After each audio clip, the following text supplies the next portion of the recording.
નમસ્કાર દર્શક મિત્રો, તો જોઈએ આજના મહત્વના સમાચાર. Live 108 news. Mehsana chief bureau Arjunsinh Thakor પાસેથી મહેસાણા તાલુકાના લીંચ ગામ નજીક ટેન્કર પલટી ખાઈ ગયું. જગુદન હાઈવેથી લીંચ જવાના રોડ પર કેમિકલ ભરેલ ટેન્કર પલટી મારી ગયું. ટેન્કરમાં જલન કેમિકલ હોવાની શંકા. ટેન્કર પલટી મારી ગયાના થોડા સમય પછી આગ ભભૂકી ઉઠી.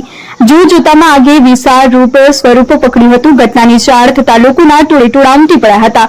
ટેન્કર બળીને ભસ્મીભૂત થવા પામ્યું હતું. જગુદનથી લીંચ રોડનું પેવર કામ ચાલી રહ્યું હતું. ટેન્કરના ડ્રાઈવર અને કંડક્ટરને ઈજાઓ થતા હોસ્પિટલ ખસેડાયા હતા. આ ઘટનાની જાણ થતા સ્થાનિક પોલીસ તાત્કાલિક ઘટના સ્થળે પહોંચી હતી. આ ઘટનાને લઈ પોલીસ દ્વારા માર્ગને બંધ કરાયો હતો. તો જોતા રહો લાઈવ 108 ન્યૂઝ ગુજરાત, અને ફરી મળીશું નવા સમાચાર સાથે. નમસ્કાર.